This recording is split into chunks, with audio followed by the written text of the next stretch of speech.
Am I inciting violence? And does that justify retaliation from the US government? So if you're new here, let me catch you up. I believe CBP is retaliating and intimidating and trying to silence me because I've been speaking up against this regime. For about 2 weeks now, I've been using very strong language to warn people about the rising threat of fascism and authoritarianism in the United States because I have lived through it. When I was 2 years old, I lived through Tiananmen Square, and that experience essentially made me lose my entire family. And 2 days ago, I was notified by CBP that they had revoked my Trusted Travelers program. This could be a coincidence, but the timing is really suspect, and it lines up with all the other actions of this regime where they are just retaliating against anyone that speaks out against them. I swore an oath to defend the Constitution from all enemies, foreign and domestic, and I intend to uphold that oath. And I am calling out all veterans right now to speak up, stand up, and let them know that you will defend this nation against all enemies, foreign and domestic. The very first line of the oath of enlistment that you take when you join the Army is, I do solemnly swear that I will support and defend the Constitution of the United States against all enemies, foreign and domestic.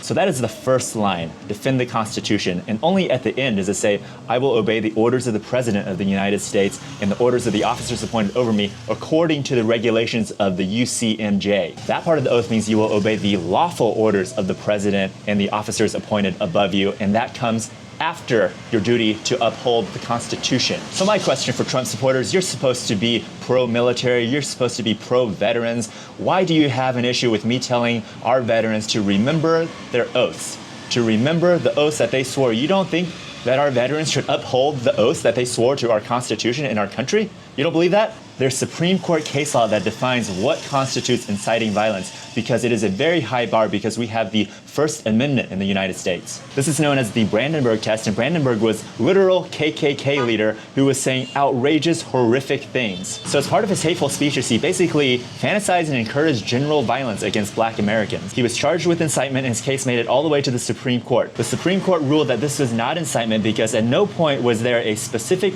roadmap for immediate violence against other people. It was more vague, broad generalities about how white people should rule and Black people should be killed and shouldn't exist anymore. Because the court recognizes that political speech often involves really passionate, sometimes violent rhetoric, and unless and until it creates a specific and immediate roadmap to violence against others, it cannot be criminalized consistent with our First Amendment. That means you are protected under the First Amendment as long as you're not calling for direct and specific threats. So you can't say, let's show up at XYZ location at this time on this date, bring weapons, and we're gonna, murder this guy. That would not be protected speech because that would be direct, that would be specific, that would be causing a immediate concern that you are going to directly cause violence against somebody. So you guys need to know your rights, you need to know your laws, and you need to not be intimidated and not be silenced because democracy dies in silence, and this is what authoritarian regimes want to do. They want to intimidate people into being silent so that they can do all of this heinous bullshit that